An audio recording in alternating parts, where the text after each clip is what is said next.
우리가 믿음과 소망을 넘어서 사랑으로 나가자. 기독교는 항상 적극적입니다. 소극적인 데서 적극적으로 늘 깨끗하게 하고, 그리고 다른 영혼을 품는 그 신앙으로 가야 이게 온전한 신앙이라는 것입니다. 아마 여러분 손양원 목사님 안 믿는 사람도 잘 압니다. 두 아들을 여순 반란 사건 때 빨치산에 의해서 죽임을 당합니다. 근데 이분이 놀라운 것은 기도를 하는데 자기 아들을 죽인 그 가해자를 양자로 삼게 해달라고 기도를 하고, 또 하나님께서 그런 마음을 주신 것에 대해서, 그 사랑하는 마음을 주신 것에 대해서 굉장히 감사하는 기도를 하게 되고, 실제로 그 가해자 구명을 운동을 앞장서서 버리고 양자를 삼게 되었죠. 좀 다릅니다. 평생 그냥 하늘 품고 살 텐데 말입니다. 이게 어떻게 가능할까? 이분이 원래 그 성품이 이렇게 참 사랑이 많으시고 이렇게 참 넓으셨기 때문에, 그리고 착했기 때문에 절대 그렇지 않습니다. 이분 옥고도 많이 치르시고 참 고생도 많이 했는데요. 이분은 평생 주님을 믿고 정말 그 어렵고 힘든 일제시대에 옥고를 치르고 이렇게 하면서 하나님에 대한 소망을 한 번도 잃은 적이 없습니다. 그리고 그 영혼에 대해서 끝까지 책임을 사실은 지려고 했던 것이고, 그 피난을 같이 가야 되는 안 가는 바람에 이제 순교를 당하게 되는 것을 알 수가 있어요. 여러분, 정말 하나님을 어려운 가운데서도 끝까지 주의 말씀과 함께 걸어가는 영혼들, 그리고 하나님께서 나에게 대한 비전이 있다, 뜻이 있다 하는 것을 품고 살아간 사람들은 특징이 하나가 있습니다. 자기 삶을 방만하게 하지 않습니다. 그리고 죄 안 짓습니다. 왜냐하니까 나는 꿈이 있거든요. 그리고 절대로 약하지 않습니다. 그리고 어떻게 하냐니까, 왜냐하면 자기를 깨끗하게 하는 것은 그래야 하나님 뜻이 잘 나타나니까요. 그리고 거기서 끝나는 것이 아니고 적극적인 사랑으로 나가게 되는데, 이 사랑은 인간적인 사랑이 아닙니다. 십자가 사랑이에요. 십자가 사랑. 자기를 희생해서, 자기가 없어요. 그냥 살아갑니다. 그냥 계산 없습니다. 그냥 살아갑니다. 그냥 이유 없습니다. 그냥 용서하고 품어버리는 겁니다. 할렐루야. 이게 신앙이죠. 이거. 사랑하는 성도 여러분, 여러분의 신앙은 내 신앙 잘 지키는 것으로 끝나고 있습니까? 나에 대한 비전이 있어 비전을 이루어야 돼, 그것으로 끝나지 않습니까? 하나님 앞에서 하나님의 자녀답게 정말 여러분 영혼들을 깨끗하게 만들고 있고 사랑이라는 열매로 나타나고 있습니까? 자기는 신앙이 좋은데 옆에 사람들은 다 죽여놔요. 그게 신앙이라 할 수 있습니까? 아니죠. 내가 죽고 다른 사람을 살려야죠. 그렇게 되기를 바랍니다. 첫 번째는 고난 중에 믿음과 소망을 하나님께 두게 된다는 것입니다. 21절 말씀을 같이 한번 읽겠습니다. 시작. 너희는 그를 죽은 자 가운데서 살리시고 영광을 주신 하나님을 그리스도로 말미암아 믿는 자니 너희 믿음과 소망이 하나님께 있게 하셨느니라. 고난과 핍박 중에 있을 때 베드로 사도는 너희의 믿음과 소망을 하나님께만 두라. 세상에도 두지 말고 돈에도 두지 말고. 그동안 엉뚱한데 소망을 두고 있었는데, 자식한테 두고 이렇게 했는데 그거 아무 소용없다는 거예요. 그거. 쉽게 말해서 우리가 믿고 바라보는 것이 관점이 달라져야 된다는 것입니다. 고난이 오고 환난이 왔어요. 핍박이 왔습니다. 힘듭니다. 내게 있는 것들, 중요한 것들을 지금 다 없어지게 돼요. 직장도 없어지게 되고 다 없어지게 되었어요. 그러면 어떻게 해야 됩니까? 억울하다. 빨리 재기하자. 그렇게 할 게 아니고 어차피 없어졌다. 그래라도 내가 너무 많이 가져가지고 하나님 바라보는 거 정말 이렇게 애매하게 했는데 이제 어차피 없다. 그냥 어차피 없다. 그냥 하나님께서 좋은 기회를 주었네. 그냥 오직 주님만 바라보자. 얼마나 좋은 기회가 됩니까? 전화위복의 기회가 될 수가 있죠. 여러분, 모든 능력과 좋은 것은 하나님께로부터 온다는 것을 믿으십니까? 근데 보니까 뭐 안 믿던데요. 보니까 시아버지 돈 많은 거 막 믿고 그랬었던데 믿습니까, 여러분들?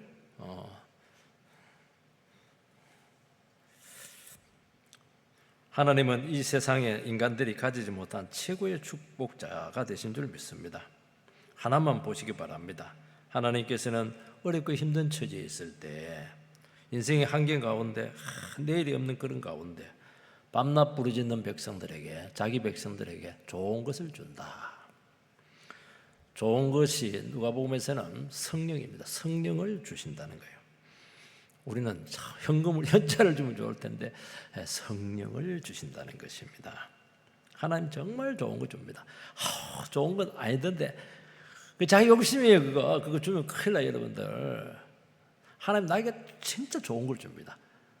기도를 안 하니까 내가 원하는 게 아닙니다. 하나님이 좋은 걸 주세요. 진짜 좋은 걸 줍니다. 근데 우리는 문제는 뭐냐니까 이게 막 피부에 안 와다.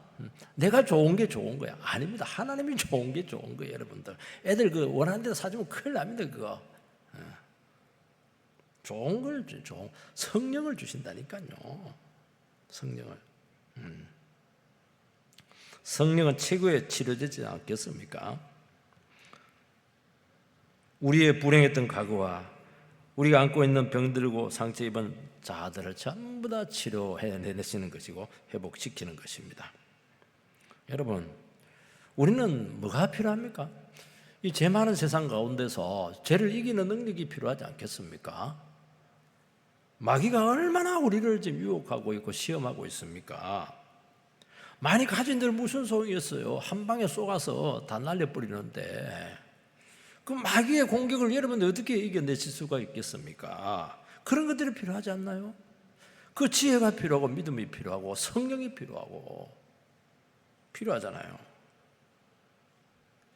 하나님께서는 이 참 지뢰밭 같은 이 세상 길을 걸어갈 때 그 속에 뭐 지뢰가 어디에 묻힌지 알 게 뭐예요, 여러분들? 언제 사고가 터지지? 무슨 일이 알 게 뭡니까? 하나님께서 가르쳐 주잖아요. 인도하잖아요. 걸로 가지 마. 왼쪽으로 가. 오른쪽으로 가. 잠시 멈춰. 이때는 달리는 거야. 그 음성을 들어야 살지 않겠어요? 이거 차를 타고 가면서 내비게이션 인도를 받으면서 여러분의 인생에 인도를 받지를 않아요. 이거 그런 것들이 중요하지 않아요? 여러분 귀에 하나님의 음성이 들리고 있습니까? 이 들리는 게 보통 일이 아닙니다. 앉아있어도 안 들립니다. 딴 생각하고 있지. 돈 빼가지고 어디가 투자할까 이 생각하고 있지. 안 들려요, 여러분들. 들리시기 바랍니다. 이거 참 우리 성도님 중에 한 분은 사람들이 왜 고민하는지 모르겠대요. 아니 수요 예배 드리고 금요 예배 드리고 새벽기도 나오고 주일 오전 오후 다 드리면 그게 답이 다 있다는 거예요. 답이 있으세요? 그런 것들이 너무 중요한 겁니다. 그런 걸 주신다는 거예요. 어려울 때, 위기 가운데 있을 때 여러분 뭘 붙잡습니까? 사람 붙잡아요? 아니잖아요. 하나님의 음성이 들리면 되는 거예요. 조난 당했으면 구조자의 음성이 들리면 음성이 들리는 순간 이미 끝난 문제예요. 산 겁니다. 그런 것들이 너무 중요하다는 거예요. 왜냐하면 지금 갈피를 잡지 못하는 가운데 있는데 살 길을 찾아야죠. 사울은 욕심을 부리다가 하나님의 음성을 놓쳤어요. 사울은 성령 체험이 굉장히 강하게 나타났습니다. 그 하나님께 직접 그에게 음성으로 이야기를 했습니다. 그걸 살려야 되는데 자꾸 이 욕심을 부리고 또 다윗을 참 미워하고 이렇게 하다 보니까 불안이 엄습해왔고 두려움이 생기게 되었고 결국에는 그 마귀가 사탄이 계속 그의 영혼을 공격을 하는 바람에 정신 이상자가 되어버렸어요. 딱 블레셋이 쳐들어와서 위기가 빠졌을 때 그게 대책이 없는 거예요. 내면이 무너졌거든요. 그래서 어떻게 했냐면 무당을 찾아가서, 왜냐하니까 제사장들을 다 학살을 한 거예요. 기도하는 사람 다 학살을 한 거예요. 물어볼 데가 없어요. 그 점쟁이 찾아가, 엔돌의 마법사. 점쟁이 찾아가면 무슨 말 합니까? 너 내일 죽는다는 거예요. 아니 하나님 찾아갔는데 내일 죽는다는 말이 어디에 있어요? 죽어도 살지. 사는 소리를 들어야 되죠. 왜 죽는 소리를 자꾸 듣고 그렇게 하세요? 마귀의 소리를 자꾸 듣고. 여러분, 돈이나 명예보다 귀한 것이 바로 이 하나님의 은혜고 하나님의 음성입니다. 그걸 주시겠다는 거예요. 하나님께서는 뭐라고 자기 자신을 표현했냐니까 그리스도를 죽은 자 가운데서 살리시고 영광을 주신 분이라고 말씀하고 있습니다. 예수 그리스도를 죽은 가운데서 살리셨다면 못하실 일이 뭐가 있겠습니까? 여러분, 창조는 하나의 어마어마한 능력입니다. 구속은 그거에 훨씬 더 강한 능력입니다. 예를 하나 들어보겠습니다. 하나님께서 아담과 하와를 창조했습니다. 그렇지만 그는 죄를 짓고 죽었어요. 망했습니다. 예수 그리스도의 보혈의 피는 그 죽은 자를 살려서 영원히 살게 합니다. 감이 오세요? 죽었다가 살았다가 다시 죽은 사람 많습니다. 그거는 부활의 능력이 아니에요. 부활의 능력은 뭐냐? 죽었다가 다시 살아나서 영원히 영광 가운데 다시는 죄 짓지 않고, 그전에 죄를 지었잖아요. 얘는 죄를 이깁니다. 이 능력이에요. 이 능력. 이 능력, 창조의 능력보다 훨씬 강력한 능력이 구속의 능력이에요. 부활의 능력이라는 거예요. 새 창조의 능력이죠. 그래서 여러분들 이 세상에서 죽음이 끝이에요? 아니잖아요. 아닙니다. 거기서 새로운 능력이 오는 거예요. 죽음에서 생명으로 바뀌게 될 것이고, 절망에서 소망으로 바뀌게 될 것이고, 패배에서 승리로 일으켜내는 능력이 이 부활의 능력이라고 말씀을 하고 있는 것이고 하나님의 능력일 줄 믿습니다. 하나님은 우리를 얼마든지 높이실 수 있습니다. 높아져. 그러면 하룻밤 자고 났더니 그만 유명해지게 되었네. 얼마든지 그러실 수 있었어요. 근데 부자 돼. 얼마든지 부자시킬 수가 있어요. 그렇게 하지 않는 것은 그것이 우리에게 결정적으로 중요하다고 생각하지 않기 때문인 줄 믿습니다. 또 누군가 부자가 있어야 돼요. 그래 기업을 하고 이렇게 하지. 돈을 몰아줘야 돼요. 그래야 나라 또 살림을 살지요. 여러분, 우리의 소망을 하나님께 두시기 바랍니다. 가장 중요한 것은 정말 하나님께 나의 귀한 것들이 있고, 이 땅에 있는 것은 진부한 것일 수밖에 없고, 영원한 저 세계에서 나의 능력이 와야 되고 자원이 공급이 돼야 된다. 그것을 알고 그것을 간절히 구하고 있는 영혼이라는 것입니다. 이게 안 되는 거예요. 여기서 여러분의 삶의 신앙생활의 성패가 결정이 나게 되는 것입니다. 여러분 답답하잖아요. 힘들잖아요. 왜 힘들어요? 돈이 없어서 힘드세요? 못 배워서 힘듭니까? 아닙니다. 막혀서 그래요. 하늘의 것이 나에게 오는 그 수도관에 막힌 거예요. 녹이 썰어가지고 막혀버렸어요. 동맥경화증이 생긴 것입니다. 그러니까 죽죠. 그럼 뚫으면 될 거 아니에요. 예배 시간은 뭐 하는 겁니까? 바로 막힌 수도관을 뚫는 것입니다. 뭘로? 말씀과 성령으로. 말씀을 들으면 뚫립니다. 귀가 뚫리고요, 눈이 열리고요, 가슴이 시원해지고요, 영혼이 막 새로워지고 살아나는 거예요. 뚫릴지어다. 그거 하는 겁니다. 예배 시간은. 그러면 끝난 거예요. 죄 지었으면 회개하면 될 거 아니에요. 왜냐면 죄 지은 사람에게 능력 안 주거든요. 그것만 하면 낮추면 될 거 아니겠어요. 여러분, 우리는 언제 어느 때라도 특히 요즘은 더한 것 같아요. 이게 하나님의 새로운 능력과 축복이 막 소나기같이 쏟아져야 됩니다. 한 번 갖고 안 돼요. 한두 번 갖고 안 됩니다. 계속 나와야 돼요. 하나님께서 계속 주겠다는 거예요. 왜 기도하지 않느냐는 거예요. 왜 안 그래요? 사모하지 않으니까. 뭐 예배 언제라도 드릴 수 있고, 뭐 언제라도, 어떻게 언제라도 드릴 수가 있어요, 여러분들. 왜냐하면 이게 안 되면 여러분 제 가운데 타 죽을 겁니다. 이 세상에서 사탄의 시험에서 다 나가 떨어질 겁니다. 고난이 오면 누가 그걸 이길 수가 있어요? 여러분, 한순간도 성령 충만해서 여러분들이 배제되는 순간부터, 그때부터는 여러분들이 죄를 짓고 있는 거예요. 지금 더 중요한 것은 나 혼자 은혜 받는 것이 아니고 온 성도님들이 함께 성령의 충만한 은혜를 받는 것입니다. 이것이 부흥이고 최고의 축복이고요. 그래서 여러분의 미래는 여러분 가정이나 여러분 개인에서 결정나는 게 아닙니다. 교회에서 결정이 나는 거예요. 교회에서 부흥을 경험하고, 교회에서 회복이 되고, 교회에서 살아나게 되고, 여기서 하나님의 살아계심을, 왜냐하니까 함께 모시 예배드리는 가운데 가장 강력한 성령의 부으심의 역사가 나타나거든요. 이걸 계속 경험해야 되는 것입니다. 학생들도 학원에서 미래가 결정이 난다고 생각하는데 아닙니다. 교회에서 결정이 나는 거예요. 시험 때가 다가오면 물론 그때는 지혜롭게 해도 뭐 그렇게 했지만은요, 자녀들이 은혜 받으면, 성령 충만하면요 살아남습니다. 기가 막힙니다. 저절로 알아서 공부 다 하고 미래 다 열릴 줄 믿습니다. 왜 이렇게 짧게 문제를 바라보세요? 앉아있다고 공부가 돼요? 안 되죠. 인생의 근본적인 문제 해결이 안 되는데 앉아있다고 되는 게 아닙니다. 그러면 세상 축복은 자동적으로 따라온다는 것입니다. 또 하나, 그러면 나머지 모든 현실적인 문제들은 어떻게 해야 됩니까? 하나님께 다 맡기시면 돼요. 왜냐하면 하나님은 나보다 나를 더 잘 아신다. 믿으십니까? 자녀들이 그걸 잘 안 믿습니다. 엄마가 나보다 나를 더 잘 아신다. 안 믿습니다. 우리도 그래요. 하나님 나보다 나를 훨씬 더 잘 아실 줄 믿습니다. 내가 은혜를 구하고 모든 성도의 부흥을 구할 때 이 세상에서 어떻게 살아가느냐 하는 것은 하나님께서 책임을 지신다고 분명히 약속을 하고 있습니다. 우리는 하나님 은혜만으로 이 세상에서 살 수 없어요. 직장도 필요하고, 집도 필요하고, 가정도 필요하고, 필요한 것들은 많습니다. 결혼도 해야 됩니다. 하나님께서는 이런 것까지도 다 해주신다고 말씀하는 것입니다. 그렇게 하는 것은 그냥 되는 대로 살아가는 것이 아니고요. 여러분들, 하나님은 우리로 하여금 다른 소망을 가지고 살아가는 거예요.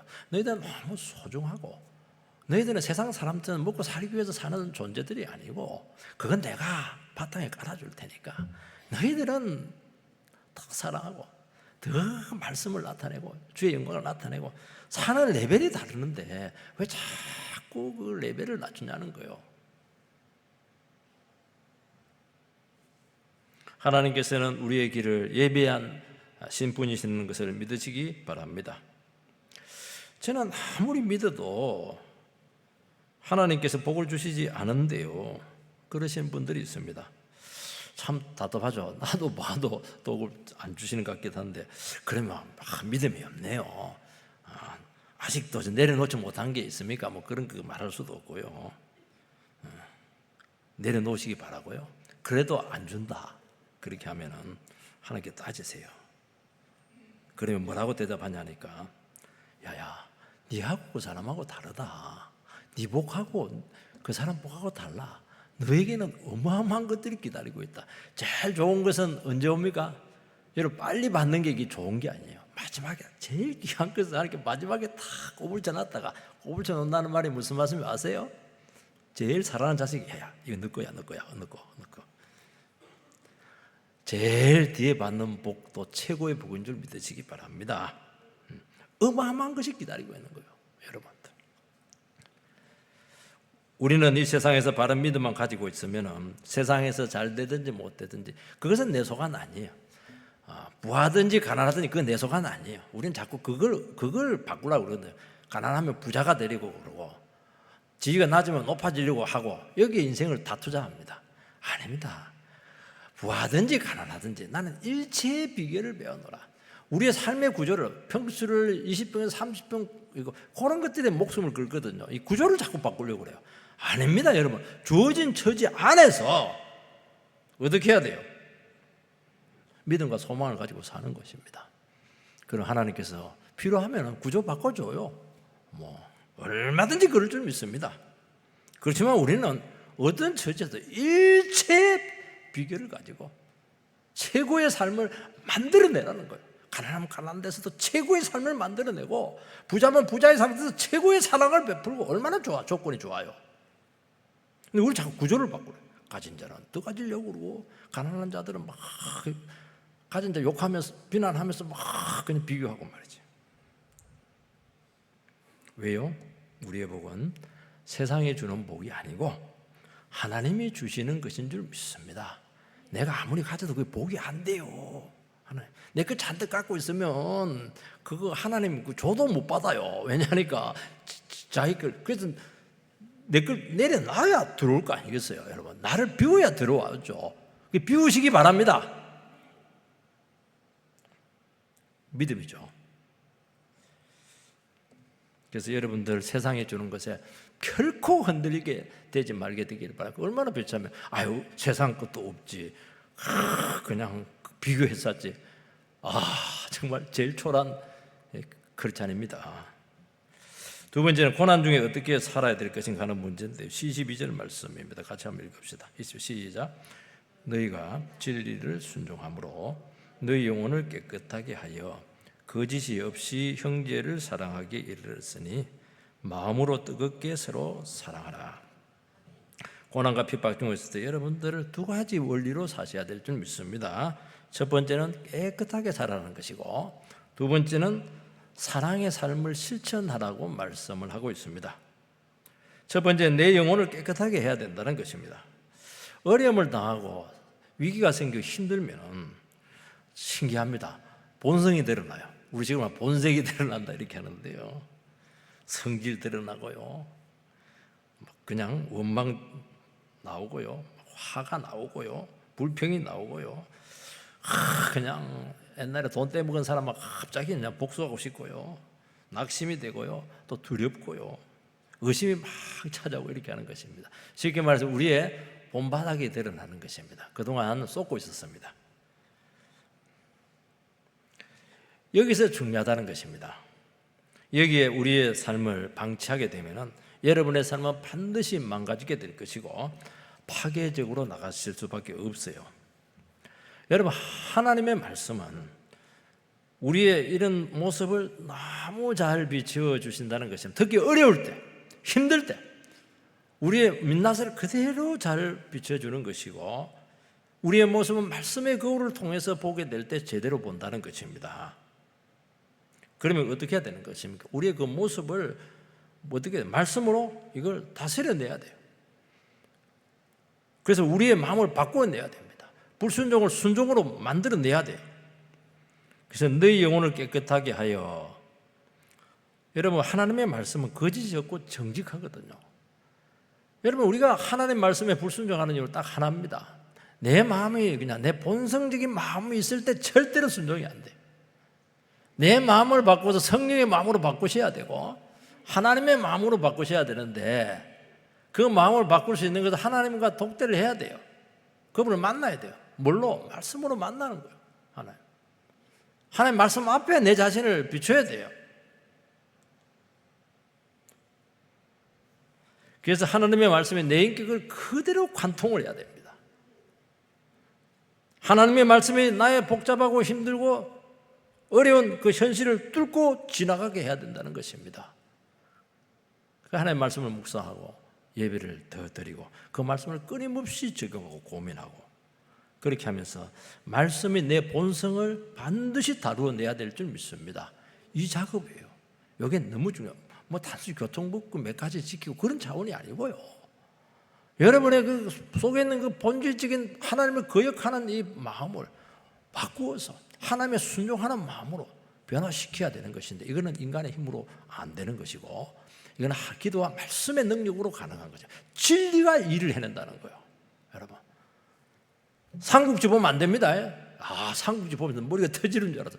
이런 인간들이 다 있노 이거. 모략과 술수와 죄를 짓는데 구단이야. 와, 그래서 그까지 읽긴 읽었다마는 한번 읽으라 해서 한 번만 읽고 끝내버리세요. 그거. 성경을 읽으세요. 성경. 우리 안에는 분노가 있고 거짓이 있고 욕망이 있습니다. 그러면 참 신기해요. 말씀은 정직하거든요. 하나님의 말씀에 딱 닫힙니다. 목사도요, 아무리 설교 잘해도요, 성도 중에 미운 사람이 있으면요, 말씀이 닫혀요. 그래서 그걸 토해내고 해결하기 전까지는 절대로 말씀을 안 줍니다. 믿으시기 바랍니다. 목사님 오늘 은혜스럽게 설교를 했네 그러면 여러분 미워하는 사람 아무것도 없는 거예요. 한 사람도 미워하죠. 하나님 가만히 둘 것 같아요? 그 귀한 걸 안 열립니다. 내 속에 죄가 있는데 내가 토해내지 않고 어떻게 내 영혼이 깨끗하지 않는데 그게 천지를 지으신 능력의 말씀을 나한테 줄 수가 있어요?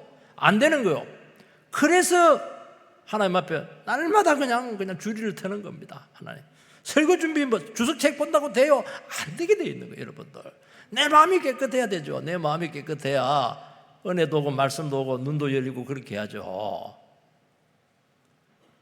설교 준비를 그거 하는 겁니다. 주석책 보는 게 아니고요. 하나님 앞에서 말씀의 그거를 바라보면서 오늘 이 본문 말씀이 안 열리네요. 왜 닫혀 있어요, 하나님? 분명히 하나님 말씀 능력을 하는데 내 능력이 없고 힘이 자꾸 빠지네요. 그렇게 하면서 막 회개하고 토해내고 고백하고 이상하게 그때 한순간에 눈이 탁 뜨이면서 안 보이던데 보입니다. 말씀이 막 움직이기 시작하면서 말씀이 하나님께 손짓을 합니다. 요거는 요거야, 요거는 요거야. 그거 가지고 설교하는 거예요. 여러분의 인생도 그렇게 풀어가는 거예요, 여러분들. 시커먼 마음을 가진데 어떻게 그 말씀을 담을 수가 있겠어요? 사울에게 성령의 역사가 강했는데 이분의 사울의 문제는 분노와 미움이 처리되지가 못했어요. 그래서 결국에는 말씀이 막혀서 영혼이 너무 어두워져 가지고 영혼이 어두워져 하는 것은 망할 짓만 한 것입니다. 해서는 안 될 짓을 한 거예요. 하는 건 나라를 지키고 예배를 살리고 부흥을 시켜야 되는데 다윗을 끝까지 미워한 거예요. 되지도 않는데. 그래서 망해버렸어요. 여러분 말씀대로 살아가려고 해보면은 말씀대로 사는 것이 불가능하다는 것을 깨닫게 될 것입니다. 그래서 어떻게 하냐니까 이 말씀은 너무 현실성이 없어. 그래서 나를 바꾸지 않고 말씀을 이렇게 바꿉니다. 그 약화를 시키는 거예요. 하와가 마귀가 야 선악과 따먹어 그렇게 하니까 하나님 그 유혹을 이렇게 하니까 어떻게 했냐니까 하나님께서는 이 따먹으면 정령 죽으리라 이렇게 했는데 죽고 또 죽으리라 반드시 죽는다는 것이거든요. 왜냐하니까 반드시 또 시험이 될 줄 알았거든요. 그런데 어떻게 하냐니까 죽을까 하노라 죽을까 안 죽을까 그렇게 한 거예요. 약화됐잖아요. 그래서 넘어져 버렸잖아요. 여러분 넘어진 거예요. 여러분들 안 돼요. 안 돼요. 신용만 하다가 만다는 거예요. 신용만 하다가 그렇게 하면 안 돼요. 하나님 말씀이 막혔죠? 반드시 나에게 문제가 있는 것이에요. 100% 문제가 있는 거예요. 그거 뚫릴 때까지 여러분 다른 거 하시면 안 되세요. 그거 뚫리지 않고 어떻게 사업을 할 수가 있겠어요? 그거 뚫리지 않고 어떻게 대인관계를 할 수가 있겠어요? 안 되는 거예요, 여러분들. 안 되게 돼 있어요. 어떻게 가정을 다스려낼 수 있겠어요? 자녀를 어떻게 양육해낼 수가 있겠어요? 내가 막혀버렸는데.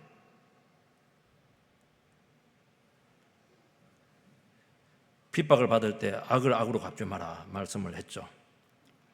그건 아는 거예요. 아는 거예요. 실제로 악을 갚지 않는 것은 다른 문제입니다.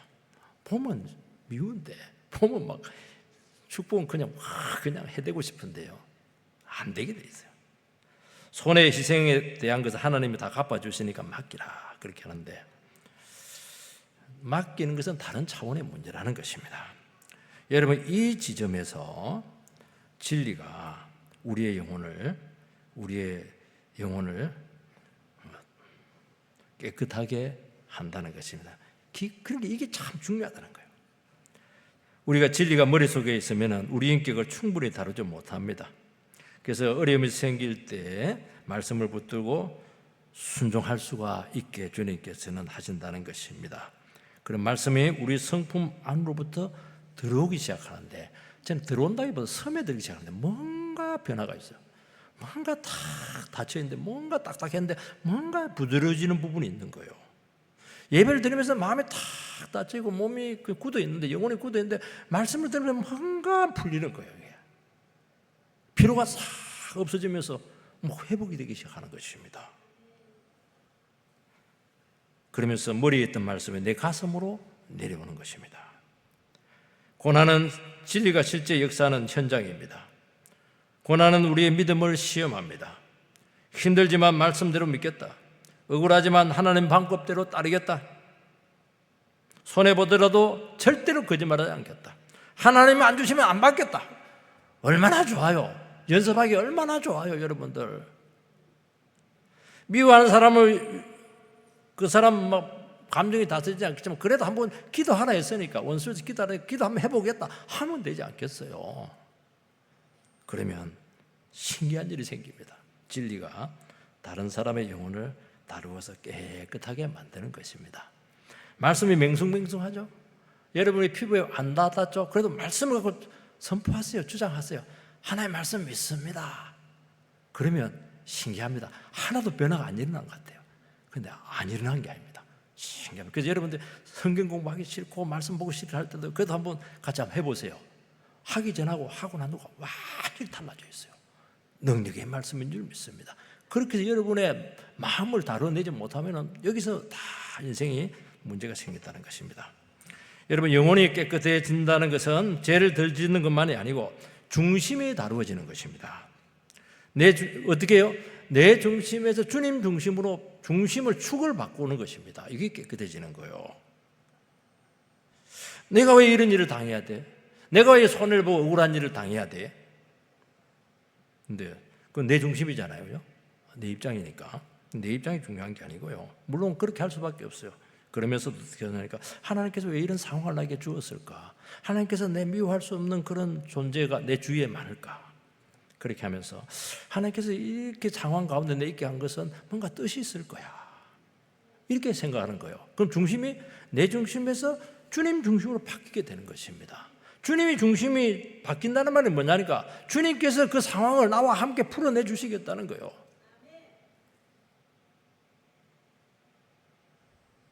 그러면서 내가 이 상황에서 끝까지 주님 뜻대로 살 수 있을까? 이런 고민이 확 바뀌어버려요. 우리는 본성과 하나님 말씀과 항상 이게 왔다 갔다 합니다. 예배 드릴 때는 말씀, 집에 가면 본성, 큐티할 때는 말씀, 직장 가면 본성.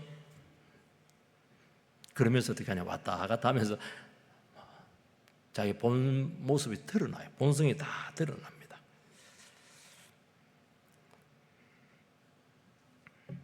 본성이 일어나면 내가 막 살아납니다. 내가 주장합니다. 본성을 죽이면 주의 뜻을 붙들고 성령이 임하는 것입니다. 그 씨름하면서 여러분의 중심을 반드시 따라와야 될 줄 믿습니다. 축을 바꿔야 돼요. 행동 한두 가지 아닙니다. 나의 중심에서 주님 중심으로 완전히 중심을 바꿔내야 되는 것입니다. 여러분, 작은 진리라도 한번 순종을 하려고 하면 본성적으로 거부감이 일어나게 될 것입니다. 육체의 소욕이 일어납니다. 갈라디아서 6장 5절에 보면 네 속에 육체의 소욕이 있는데 성령의 소욕으로 그것을 다스려내라는 것입니다. 우리는 두 가지 샘물이 있어요, 안에. 한쪽에 시궁창이 막 올라옵니다. 옛날에 본성적인 기질들 막 죄된 것들 막 올라와요. 근데 우리가 여러분 옛날에 보면 우리 시골에 샘물이 있거든요.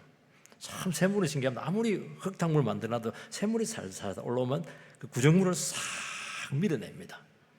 아무리 여러분의 마음이 혼탁해져 있고 세상 죄악으로 범벅이 되어 있을지라도 말씀 듣고 기도하고 은혜 받고 성령이 터지고 이러면요 한순간에 밀려나요. 이렇게 여러분의 중심을 다뤄내야 된다는 것입니다. 그래서 힘들고 어릴 때 어떻게 해야 됩니까? 예배를 막 높이세요. 고난 중에 말씀을 새기고 세상 것 내려놓으면 마음이 바뀌게 될 줄 믿습니다. 우리는 하나님을 신뢰한다 그렇게 고백하는데 실제로 하나님을 신뢰한다는 말이 안 나와요.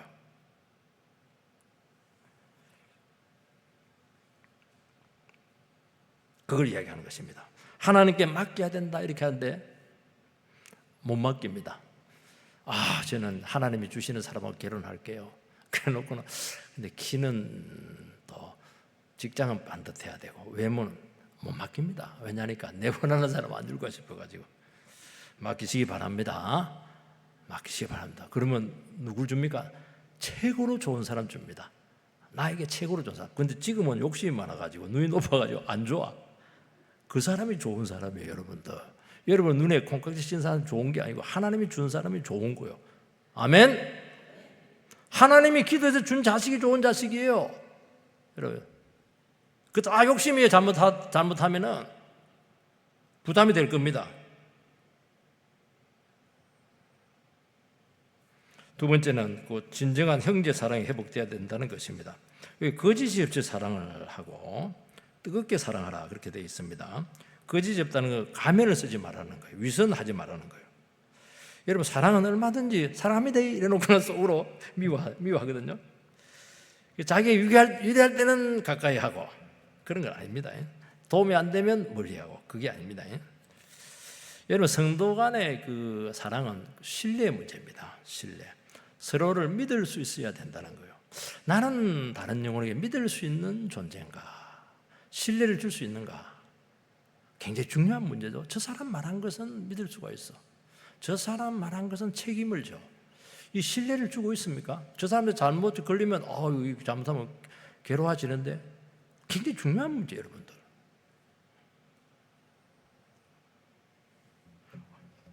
우리는 원래 죄인이고 믿을 수 없어요. 자기 중심이고 자기 이익밖에 모릅니다. 변하여 말씀에 붙들려 살아가면서 우리 중심축이 바뀌게 되었습니다. 그러면 사람들이 믿습니다. 저 사람의 삶을 이끌어가는 것은 그 사람 자아가 아니고 저 사람에 계신 주님이 저 사람을 이끌어가는구나. 그래서 그 사람을 보고 믿는 게 아니고 그 사람 속에 있는 예수님 보고 믿는 거예요. 여러분 속에 예수님이 나타나고 있으세요? 여러분 예수님의 마음으로 여러분의 삶을 끌고 가고 있으세요? 여러분의 정욕입니까? 중요한 문제잖아요, 이런 부분들. 왜 다른 사람이 나를 안 믿어줄까? 왜 그런 질문을 해요, 그런 질문을. 내 속에 주님 있는가 하는 것을 정확하게 분별해야죠. 그런 사람은요, 서로 신뢰합니다. 그게 가장 인생의 중요한 문제를 서로 나누고 그 사람 인생과 같이 하고 싶어 하고 그런 마음이 막 생기는 거예요. 이게 교회지 뭐. 이게 성도 간의 교제죠 뭐. 이런 분들이 모여있는 신실한 공동체가 살아있는 공동체인 줄 믿습니다. 완전할 수 없어요. 우리도 일시적으로 적대질 수 있고 미워할 수도 있어요. 그 중심을 알면 그래도 저 사람을 위해서 예수께서 십자가에 죽어 주었어. 그 중심을 알면 얼마든지 기다려주지 뭐. 변할 수 있으니까. 근데 그 중심이 확인이 안 되니까 문제라는 거예요. 여러분 중심이 어디에 있으세요 지금? 말이 아닙니다. 이것은 삶이라는 거예요. 이게 증거가 나타나야 된다는 것입니다. 마음으로 뜨겁게 서로 사랑하라고 하는 것은 명령입니다. 내 좋아하는 사람만 사랑하는 것이 아니고 받아들이기 싫어하는 사람도 받아주라는 것입니다. 쉽게 말해서 마음을 실어서 사랑하는 것입니다. 입 빨린 소리 하지 말라는 거예요. 미운 사람을 적극적으로 사랑하는 것은 사실 불가능합니다. 그래서 미운 감정을 드러내지 않는 것만도 참 대단하죠. 우리가 어떤 상태에서 하나님의 사랑을 받았는지 기억을 해보면 좀 이해가 쉬울 것 같아요. 우리는 다 은혜 받을 자격도 없고 정말 못된 자들이었는데 하나님께서 일방적으로 사랑해 주었고 인내해 주었기 때문에 그렇게 우리가 악한 짓을 해도 주님께서 우리를 끝까지 포기하지 않고 다루어 주셨기 때문에 거기서 마음이 녹아버렸습니다. 녹을지어다. 사랑은 마음이 녹는 거죠. 멜팅. 마음이 녹아야 돼요, 여러분들. 그냥 흐물흐물 녹아버려야 돼요. 주의 사랑으로 녹아버려야 돼요, 여러분. 내같이 못된 저 인간 하나님께서 그냥 받아주었는데 그 마음이 녹았잖아요, 여러분들. 녹았으니까 예수 믿었지, 여러분들. 우리가 은혜를 받으면 내가 얼마나 못된 죄인인지 이런 나를 받아주시고 용납하신 사랑이 얼마나 귀여운지 막 감격합니다. 그래서 예수 믿는 사람들은 눈에 눈물이 마르면 안 돼요. 그냥 울음밖에 없어요. 우는 것밖에 없어요. 네, 제가 너무 참 기가 막혀서 울고 그런 나를 사랑하신 그 주님의 사랑이 너무 커서 울고 이래도 울고 저래도 울고 울음밖에 없어요. 마음이 녹았잖아요. 마음이 풀어졌잖아요. 아직도 마음을 그렇게 강하게 잡수시고 계세요? 밥은 잘 잡수시기 바랍니다. 그렇지만은 그러면 안 돼요. 뜨겁게라고 하는 건 감정적으로만 하는 것이 아니고 힘을 다해서 지속적으로 끈기 있게 사랑한다는 것입니다. 강도와 지속성이죠. 진심으로 사랑하고 힘을 다해 사랑하고 쉽게 포기하지 않는 사랑입니다. 지금 형제 성도님들은 고난과 압제 가운데 있습니다. 어려움을 당하면요 자꾸 예민해져요. 자꾸 오해를 합니다. 예민해지니까. 그래서 우리 상태가 안 좋으면 어떤 문제를 볼 때 부정적으로 봐요. 믿음이 있을 때는 좋은 쪽으로 보거든요. 그런데 우리 상태가 안 좋으면 이상하게 안 좋은 쪽으로 봐요. 그러면서 상처를 주고받고 작은 일에도 섭섭해하고 이렇게 한다는 것입니다. 그래서 뭐라고 했습니까? 어려울수록 뜨겁게 사랑해라. 서로 사랑해라. 서로 사랑을 하는 것은 먼저 사랑하는 것입니다. 여러분, 예수 믿는 사람들은 남이 사랑해 줄 때까지 기다리면 안 돼요. 다른 건 다 포기해. 돈도 포기하고 명예도 다 포기하세요. 그런데 사랑의 주도권은 절대로 포기하면 안 되는 거예요. 먼저 사랑하세요. 먼저 마음을 풀으세요. 내 마음속에 먼저 그 영혼에 대한 긍휼함을 잊지 않도록 하세요. 어떤 분들은 마음을 푼다 해서 자기 잘못한지도 않았는데 먼저 사과하고 그렇게는 할 필요가 없어요. 그건 과도한 것입니다. 그렇지만 그런 관계에서 내 잘못한 부분은 먼저 사과하면 되죠. 상대방의 잘못에 대해서 사랑으로 건면할 수 있는 여지가 생기는 것입니다. 그렇게 중요한 거예요. 사랑이라는 마음, 긍휼을 가지고 있는 것, 내 속에 긍휼이 있는가 하는 것입니다. 전에 영화 밀양이라는 그 영화가 나왔는데요. 아들 잃은 어머니가 밀양이 두 가지 뜻이 있습니다. 지역적으로 밀양이 있고, 밀양이 비밀 밀자에다가 태양 양자입니다. 비밀스러운 빛이에요. 무슨 비밀인지는 모르겠는데, 그래서 너무 기가 막혀서 유괴 당해서 애가 죽었는데, 아들 죽었는데 예수 믿으면 된다 이래가지고 교회 가가지고 은혜를 받아서 하나님 용서하라 이래가지고 용서해 주기 위해서 감옥에 갔는데, 그놈의 가해자가 너무 잘 먹고 잘 살고 편안하게 있는 거예요. 그래서 나는 하나님께 회개했기 때문에 다 끝났다는 거예요. 여기서 이제 주인공이 감옥에 나면서 오열을 합니다. 무슨 오열을 합니까? 나는 용서하지 않았는데, 나는 용서할 거리마저 빼앗겼다는 것입니다. 이 사람 가해자가 왜 하나님께 회개했다고 하는 것입니까? 자기 양심이 괴로우니까 하나님 앞에서 하나님 회개에 이르놓고 끝낸 거예요. 상대방이 얼마나 괴로워하고 내 죄가 얼마나 깊은지 전혀 공감을 못하는 거예요. 공감을. 자기 양심의 자유를 찾기 위해서 일방적으로 자기 스스로 그냥 회개를 선포한 거 아니겠어요? 상대방이 힘들어하는 부분에 대해서 일말의 감정이 있었나 여기에? 나는 하나님께 회개했다는 거예요. 나는 사과했다는 거예요. 상대방은 전혀 사과를 받아줄 마음이 없는데 왜 그렇게 하냐는 거예요. 필요하면 위자료도 주고 몇 번이나 찾아가고 막 무릎 꿇고 이렇게 해야지. 풀어줘야지. 마음을 풀어줘야지. 왜 나만 자유하냐는 거예요. 그건 이중적인 폭력이라는 게 그거는.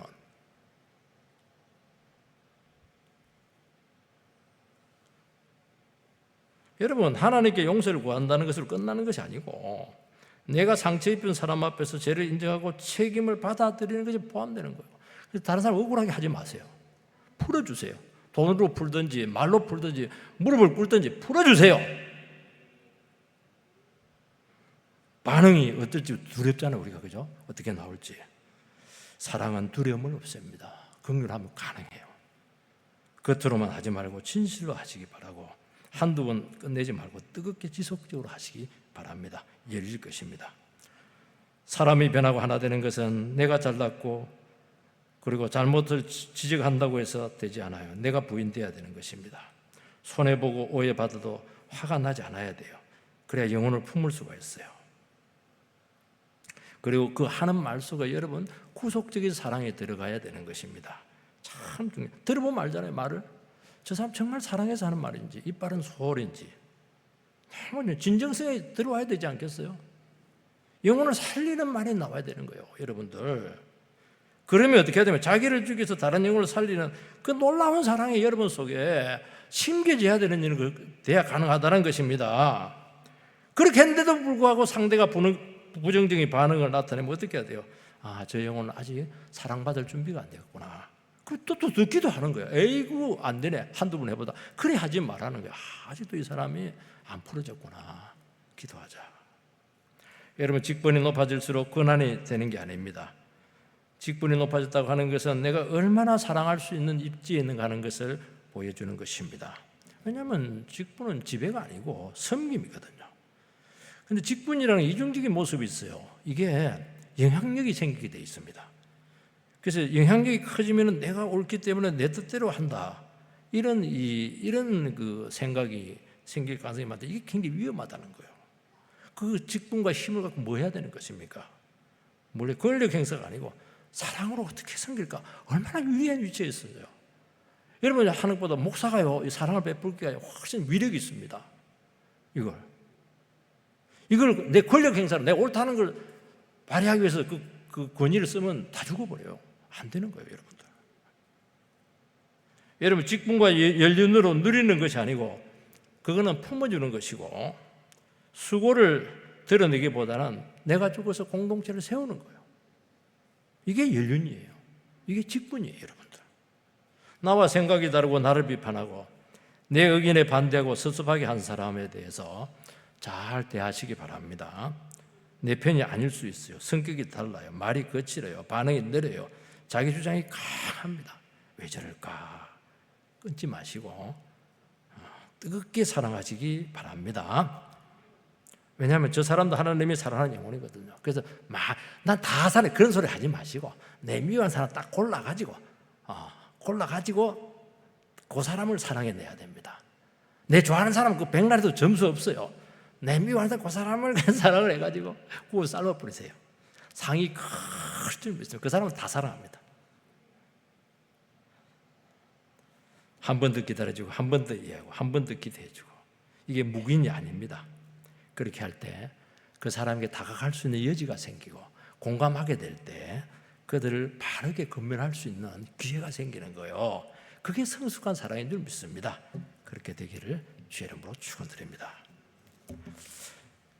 그리고 하신 하나님 은혜를 감사를 드립니다. 우리로 하여금 주의 은혜 가운데 걸어가도록 인도해 주셔서 감사를 드리고 우리가 참 신앙 안에서 회복되는 역사들이 나타나도록 붙들어 주셔서 우리 공동체가 살아있는 공동체가 되도록 인도해 주시옵소서.